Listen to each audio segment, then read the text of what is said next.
Assalamualaikum warahmatullahi wabarakatuh.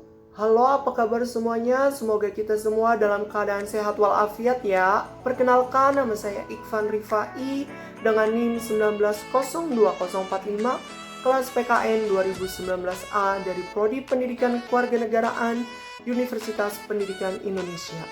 Di sini saya akan menjelaskan mengenai pencegahan kriminalitas di masa pandemi COVID-19 melalui pendidikan hukum. Indonesia merupakan negara yang memiliki keanekaragaman budaya yang sangat melimpah. Dan sebagaimana yang kita ketahui bahwasannya Indonesia sedang dilanda oleh salah satu wabah, yaitu COVID-19. Dan dengan adanya wabah COVID-19 di Indonesia ini, maka sangat berdampak sekali untuk berbagai sektor kehidupan. Dan salah satunya yaitu pada sektor ekonomi. Dengan adanya hal tersebut, maka adakah hubungannya dengan tindak kriminal? Nah, apabila kita menelusuri dari berbagai sumber di internet, salah satu alasan seseorang melakukan suatu tindak kriminal tidak jauh yaitu karena faktor ekonomi. Apalagi sekarang banyaknya pegawai-pegawai yang di PHK atau pemutusan hubungan kerja, yang dimana membuat masyarakat tidak dapat memenuhi kebutuhan hidupnya sehari-hari. Dan berdasarkan data-data dan sumber-sumber yang saya cari dari internet, menggemukakan bahwasannya angka kriminalitas ini naik sekitar 6% dari tahun-tahun sebelum adanya wabah COVID-19. Dan dari berbagai data pun menjelaskan bahwasannya tindak kriminalitas ini terjadi dikarenakan desakan ekonomi. Dengan adanya hal tersebut, maka sudah menjadi tugas kita untuk selalu melakukan upaya penanggulangan mengenai kriminalitas yang terus bertambah pada saat pandemi sekarang ini. Dan salah satunya yaitu dengan pendidikan hukum. Pendidikan hukum sendiri merupakan upaya untuk memberikan pandangan atau menjelaskan kepada masyarakat mengenai hukum dengan bertujuan agar masyarakat lebih mengetahui dan mempunyai kesadaran hukum yang lebih tinggi dan baik.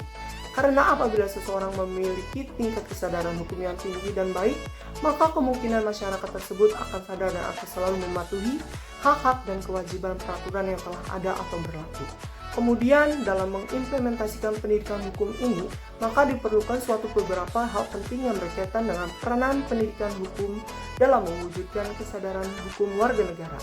Seperti menurut Tarwis, ia merumuskan beberapa hal penting yang berkaitan dengan peranan pendidikan hukum dalam mewujudkan kesadaran hukum warga negara, adapun sebagai berikut. Yang pertama, status dan nilai hukum positif yang sedang berlaku saat ini. Yang kedua, efektivitas dan efisiensi pendidikan hukum melalui jalur formal saat ini. Yang ketiga, perlu adanya peninjauan yang kritis terhadap isi atau metode pendidikan hukum yang telah dan sedang dijalani saat ini. Yang keempat, perlu adanya proses pendidikan hukum yang semesta. Yang kelima, pentingnya sebuah strategi dinamis dan kontekstualisme hukum. Adapun untuk penjelasannya sendiri, yang pertama, status hukum jelas yaitu dari masyarakat untuk masyarakat dan diproses oleh wakil masyarakat. Hal tersebut berimplikasi pada nilai hukum positif yang berlaku, yaitu bernilai untuk kesadaran umat. Kedua, pendidikan hukum melalui jalur formal harus lebih ditingkatkan kualitasnya agar semakin efektif dan efisien meningkatkan kesadaran hukum masyarakat. Ketiga, peningkatan kualitas pendidikan hukum salah satunya dengan melakukan evaluasi dan pengembangan terhadap materi dan metode pendidikan hukum. Hal ini dapat dilakukan dengan peningkatan kualitas sumber daya manusia, pendidikan hukum, dan pertemuan lokal, regional, bahkan nasional untuk membahas konstruksi materi dan perangkat pembelajaran beberapa mata kuliah atau mata pelajaran yang mendukung pendidikan hukum. Keempat, perlunya pengembangan pendidikan hukum yang semesta, yaitu pendidikan hukum yang dirancang, dilaksanakan, dievaluasi oleh beberapa pendukung secara kolaboratif. Kelima, diperlukan kreativitas dan inovasi dari para pengampu pendidikan hukum untuk selalu mengaitkan teori dengan fenomena-fenomena yang berkembang di dalam kehidupan bermasyarakat, berbangsa, dan bernegara. Kemudian, siapa yang berperan dalam pendidikan hukum ini? Menurut saya sendiri bukan hanya dari lembaga-lembaga negara ataupun pemerintah saja, melainkan dari kesadaran kita sendiri dan lingkungan sekitar kita. Karena pada dasarnya, pendidikan hukum ini harus benar-benar diterapkan dan dipelajari oleh semua orang atau warga negara agar dapat memiliki dan menumbuhkan pembentukan karakter yang lebih baik seperti melaksanakan dan mematuhi segala peraturan yang telah dibuat. Dan semoga dengan adanya pendidikan hukum ini, maka diharapkan tidak akan terjadi suatu tindak kriminalitas khususnya pada saat pandemi sekarang ini.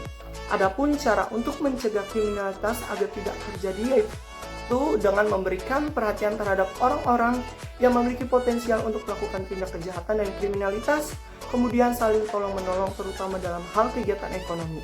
Cara ini dapat mengurungkan seseorang untuk melakukan tindak kriminalitas yang disebabkan adanya dorongan salah satu faktor, yaitu faktor ekonomi. Mungkin itu saja yang dapat saya sampaikan. Kurang lebihnya saya mohon maaf. Terima kasih atas perhatiannya. Wassalamualaikum warahmatullahi wabarakatuh. Dan jangan lupa untuk like, share, komen, dan subscribe. Terima kasih dan sampai jumpa.